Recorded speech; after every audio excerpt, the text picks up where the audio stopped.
Bom, terceira parte agora, pessoal. Vou mostrar agora para vocês qual a finalidade daqueles versores que a gente viu na última parte. A finalidade é a seguinte. Então você lembra, dado um vetor aqui qualquer, por exemplo, o vetor A, suponha que esse vetor A aqui tenha como intensidade 5 unidades arbitrárias.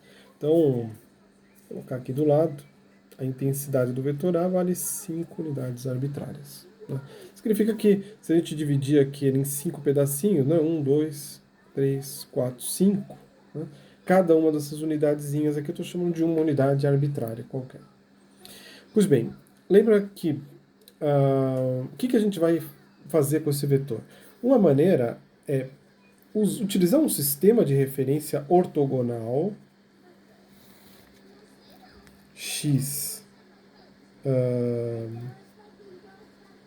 e y, né? E com esses dois sistemas, você lembra que eu mostrei na aula anterior de decomposição de vetores, que a gente tinha aqui a componente AX e tinha essa componente aqui AY, né? Agora, qual é o problema disso? Que o problema é o seguinte, quando a gente escrevia na aula anterior, até que eu mostrei aqui para vocês, aqui embaixo, quando eu mostrei aqui para vocês esta equação vetorial na aula anterior, ela é precisamente correta, mas ela tem um inconveniente, que é, você lembra, você não pode colocar aqui, vamos supor que aqui valesse 5 unidades arbitrárias, vamos supor que o AX aqui fosse 4 unidades arbitrárias e o AY a 3 unidades arbitrárias. Você lembra que, de fato, né, nessas condições, realmente, né, 4 ao quadrado dá 16, 3 ao quadrado dá 9, 16 mais 9, 25, raiz de 25, aí daria esse aqui que é 5 unidades arbitrárias. Agora, nesta equação vetorial eu não posso fazer isto. Não posso escrever aqui, por exemplo, 4 mais 3 e falar que isso aqui é igual a 5, porque não faz sentido nenhum. Então, quer dizer, ainda que essa equação esteja estritamente correta, ela não tem uma utilidade tão grande para nós aqui quando a gente quer representar algebricamente os vetores. E é por isso, então, que vai aparecer os versores. Você lembra que a gente vai colocar aqui no eixo Y, a gente tem aquele J chapéu, e no eixo X a gente tem o I chapéu. E agora, as componentes do vetor, aqui eu não vou chamar mais componente de AX, aqui é a intensidade da componente AX e aqui a intensidade da componente AY. Ou seja, esse aqui que eu estou colocando aqui são números. Aqui vale 4, aqui vale 3. E aí eu reescrevo aquela equação vetorial, e sabendo que isso aqui vale 5 unidades arbitrárias. Eu reescrevo a equação vetorial dessa maneira aqui, ó. O vetor A, ele vale, bom, o AX vale 4. O AY vale 3. Mas você lembra que escrever isso é um absurdo. Está errado isso daqui. Porque aqui eu estaria confundindo um vetor com um número. Vetores não são números.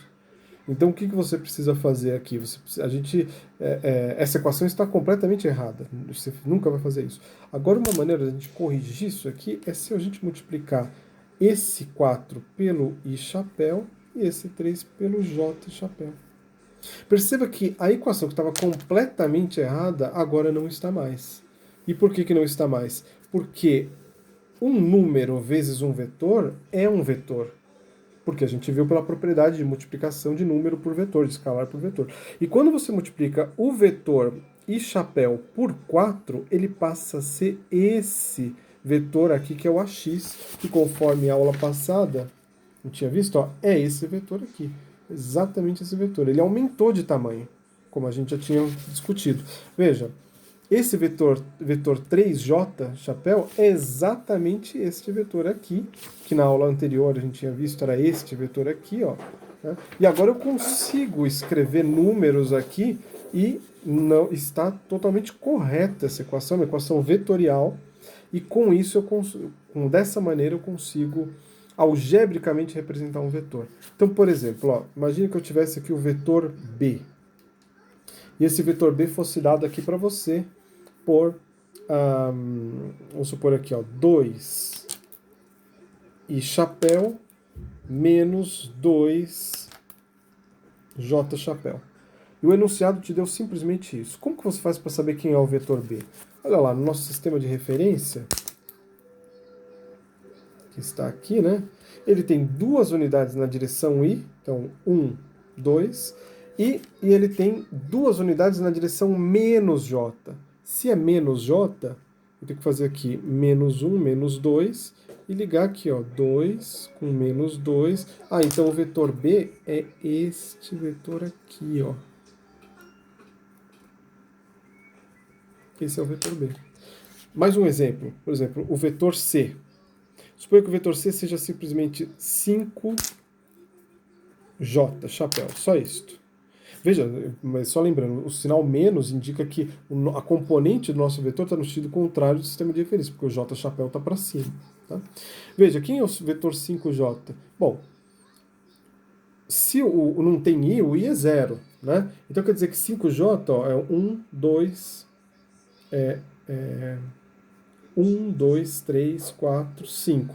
Ah, então o 5J vai estar aqui para cima. Esse é o vetor C. E é assim agora que a gente vai representar os vetores, algebricamente. Eu vou te dar sempre aqui, né, um número, eu vou te dar a componente na direção I, a componente na direção J, e com isso, em qualquer plano aqui XY, qualquer sistema de referência XY, você consegue encontrar o vetor no plano, né, sem precisar estar desenhado. Você pode fazer isso aqui. Bom, é isso. Volto na próxima parte.